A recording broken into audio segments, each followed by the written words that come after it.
Hello ষ্টুডেণ্টসকল এটা নতুন ভিডিঅ'লৈ পোনপ্ৰথমে সকলোকে স্বাগতম জনাইছোঁ। আজি মই পুনৰ তোমালোকৰ কাৰণে ভাৰতীয় সংস্কৃতি নামৰ যিটো পাঠ আছে তাৰ কিছুমান ইম্পৰ্টেণ্ট কুৱেশ্যন তোমালোকৰ কাৰণে লৈ আহিছোঁ যিখিনি 2021 চনৰ মেট্ৰিক পৰীক্ষাত আহিব পাৰে। ইয়াৰ আগৰ ভিডিঅ'টোত মই তোমালোকক কিছুমান HSLC পৰীক্ষাত অহা এই পাঠটোৰে কিছুমান ইম্পৰ্টেণ্ট কুৱেশ্যন দিছিলোঁ। যদি তোমালোকে সেইখিনি নাই চোৱা তেনেহ'লে ডেছক্ৰিপশ্যনত ভিডিঅ'টোৰ লিংক আছে, তোমালোকে গৈ সেই ভিডিঅ'টো চাব পাৰা। আজি কিছুমান ইম্পৰ্টেণ্ট আৰু কুৱেশ্যন দিম যিখিনি পাঠটোৰ ভিতৰৰ পৰা দিয়া হৈছে। তো প্ৰথমতে 1 নম্বৰীয়া কুৱেশ্যনৰ পৰা আৰম্ভ কৰিছোঁ। প্ৰথমটো কুৱেশ্যন হৈছে ভাৰতীয় সংস্কৃতিৰ প্ৰাণ কি? দ্বিতীয়টো কুৱেশ্যন হৈছে ভাৰতীয় জীৱনৰ মূল সম্পদ কি? তাৰ পাছৰ 3 নম্বৰ কুৱেশ্যনটো হৈছে আৰ্যসকলৰ আদিম বাসভূমি কি আছিল?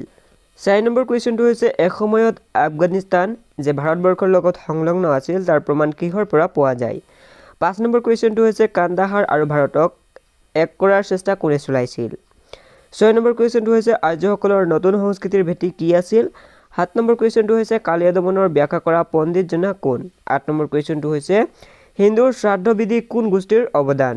তাৰ পাছৰ 9 নম্বৰ কুৱেশ্যনটো হৈছে শিৱ আৰ্য নে অনাৰ্য দেৱতা? 10 নম্বৰ কুৱেশ্যনটো হৈছে কামাখ্যা দেৱী আগতে কোন গোষ্ঠীৰ দেৱী আছিল?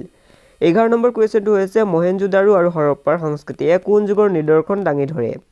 12 নম্বৰ কুৱেশ্যনটো হৈছে মোগল ৰাজত্বত ভাৰতৰ কোন অঞ্চলত কাব্য সাহিত্যই যথেষ্ট উৎকৰ্ষ লাভ কৰিছিল? 13 নম্বৰ কুৱেশ্যনটো হৈছে ভাৰতীয় সংস্কৃতিৰ বিস্তাৰৰ যুগ লেখকে কোন চোৱা সময় বুলি কৈছে? 14 নম্বৰ কুৱেশ্যনটো হৈছে কালী বা দুৰ্গা কোন অনাৰ্য দেৱীৰ ৰূপান্তৰ হিচাপে আৰ্যসকলে গ্ৰহণ কৰিছে? 15 নম্বৰ কুৱেশ্যনটো হৈছে উত্তৰ ভাৰতৰ ভাস্কৰ্যত কি ৰেখাৰ প্ৰাদুৰ্ভাৱ সৰহ? তাৰ পাছৰ 16 নম্বৰ কুৱেশ্যনটো হৈছে নামঘোষা কোনে ৰচনা কৰিছিল? 17 নম্বৰ কুৱেশ্যনটো হৈছে কীৰ্তন পুথিখনৰ কবিজনৰ নাম কি? 18 নম্বৰ কুৱেশ্যনটো হৈছে কামাখ্যা মন্দিৰত ব্ৰাহ্মণ পুৰোহিতৰ আগতে কোন পূজাৰী আছিল? 19 নম্বৰ কুৱেশ্যনটো হৈছে ধ্যানৰত শিৱৰ কল্পনা কোন সংস্কৃতিৰ অৱদান? 12 নম্বৰ কুৱেশ্যনটো হৈছে গ্ৰীকসকলৰ সৈতে যুঁজত পৰাজিত হোৱা জাতিটোৰ নাম কি আছিল? 21 নম্বৰ কুৱেশ্যনটো হৈছে চুফীবাদৰ মূল কি? 22 নম্বৰ কুৱেশ্যনটো হৈছে দক্ষিণাত্যৰ কোনটো মন্দিৰত কমেও 1000টা স্তম্ভ আছে? 23 নম্বৰ কুৱেশ্যনটো হৈছে উত্তৰ ভাৰতৰ মন্দিৰত কোন ভাস্কৰ্যৰ প্ৰভাৱ পৰিছে? 24 নম্বৰ কুৱেশ্যনটো হৈছে লাখ লাখ যুগ হিয় হিয় ৰাখোন কবিতা পাখিৰ ৰচক কোন? 25 নম্বৰ কুৱেশ্যনটো হৈছে পুৰণি ভাৰতীয় সাহিত্য কিহেৰে সমৃদ্ধিশালী? 26 নম্বৰ কুৱেশ্যনটো হৈছে নতুন যুগৰ ভাৰতীয় সংস্কৃতি কোনে সমন্বয়ৰ বস্তু হ'ব লাগে বুলি কৈছে? 27 নম্বৰ কুৱেশ্যনটো হৈছে ব্যক্তিৰ মুক্তিবাণীয়ে কোন ধৰ্মৰ প্ৰচাৰ দ্ৰুত কৰি তুলিছিল? 28 নম্বৰ কুৱেশ্যনটো হৈছে হিন্দু আৰু মুছলমানৰ সমন্বয়ৰ অপূৰ্ব সৃষ্টি বুলি কোন ভাস্কৰ্যক ক'ব পাৰি? তাৰ পাছৰ 29 নম্বৰ কুৱেশ্যনটো হৈছে অজন্তাৰ চিত্ৰ কলাই কোন যুগৰ কথা সোঁৱৰাই? 30 নম্বৰ কুৱেশ্যনটো হৈছে হিন্দুসকলৰ মনত পোনতে কি কাৰণত বিপ্লৱৰ সৃষ্টি হৈছিল? 31 নম্বৰ কুৱেশ্যনটো হৈছে লিংগ পূজাৰ প্ৰচলন হিন্দু ধৰ্মত কোন গোষ্ঠীৰ পৰা সোমায়? 32 নম্বৰ কুৱেশ্যনটো হৈছে তুলসী দাসে ৰচনা কৰা পুথিখনৰ নাম কি? 33 নম্বৰ কুৱেশ্যনটো হৈছে ভাৰতীয় সভ্যতা আৰু সংস্কৃতি এই শব্দ দুটাৰ মাজত পাৰ্থক্য কি? 34 নম্বৰ কুৱেশ্যনটো হৈছে ভাৰতবৰ্ষৰ কোন অঞ্চলৰ ভাস্কৰ্যত বহিৰাগতৰ পোনপটীয়া প্ৰভাৱ পৰা নাছিল? 35 নম্বৰ কুৱেশ্যনটো হৈছে ইছলামীয় ভাস্কৰ্যৰ মূল সম্পদ কি? 36 নম্বৰ কুৱেশ্যনটো হৈছে মোগল আৰু ৰাজপুত আৰ্টৰ প্ৰধান লক্ষণ কি?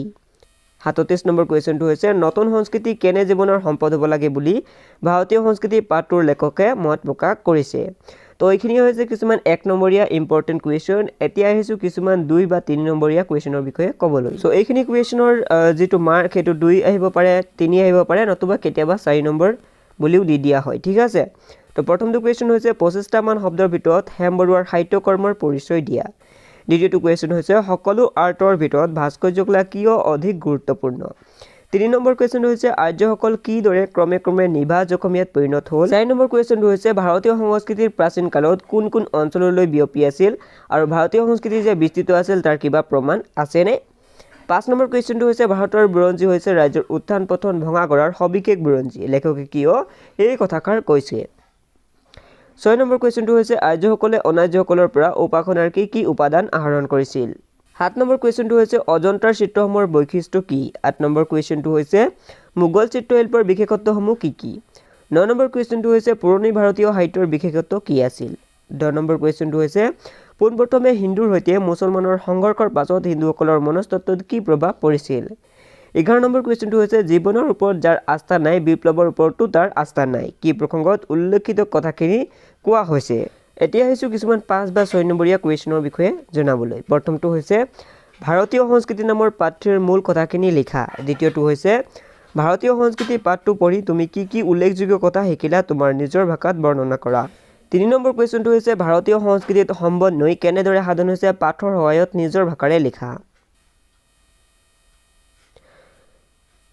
এইখিনি আছিল কিছুমান ইম্পৰ্টেন্ট লং আনসাৰ টাইপ কুৱেশ্যন এতিয়া হৈছে কিছুমান ব্যাখ্যা কৰাৰ বিষয়ে ক'বলৈ প্ৰথমটো হৈছে সকলো আৰ্টৰ মূলতে দুটা বিপৰীত বন্ধাই কাম কৰি থকা দেখা যায় দ্বিতীয়টো হৈছে ভাৰত বুৰঞ্জী হৈছে ৰাজ্যৰ উত্থান পতন ভঙা গৰাৰ সবিশেষ বুৰঞ্জী তাৰ পাছৰটো হৈছে সাহিত্য সম্পদৰ পিনৰ পৰা ভাৰতীয় সংস্কৃতি বিশেষভাৱে চহকী তাৰ পাছৰ কুৱেশ্যনটো হৈছে ভাৰতীয় সংস্কৃতি সমৃদ্ধ কৰা কলাসমূহৰ বিশেষত্বসমূহ বৰ্ণনা কৰা তো এইখিনি আছিল কিছুমান ইম্পৰ্টেন্ট কুৱেশ্যন ভাৰতীয় সংস্কৃতি নামৰ পাঠটোৰ পৰা ইয়াত 1 নম্বৰৰ পৰা আৰম্ভ কৰি 5-6 মাৰ্কৰলৈকে কিছুমান কুৱেশ্যন মই তোমালোকক এইখিনি দিলো তো তোমালোকে এইখিনিৰ আনসাৰখিনি কৰিবা আৰু যদি কিবা আনসাৰ নোৱাৰা তেনেহলে তোমালোকে কমেন্টত ক'ব পাৰা মই তাৰ আনসাৰ দিবলৈ চেষ্টা কৰিম ঠিক আছে তো এইটো আছিল আজি ভিডিওটো যদি ভিডিওটো ভাল লাগিলে তেনেহলে লাইক কৰিবা আৰু তোমালোকে কমেন্ট কৰি জনাবা নেক্সট কোনটো সাবজেক্টৰ ওপৰত কোনখিনি কুৱেশ্যন দিয়া হয় তো তোমালোকে কমেন্ট কৰি নিশ্চয় জনাবা সো তেতিয়াহলে মই নেক্সট এটা নতুন ভিডিওত আকৌ লগ পাম গুড বাই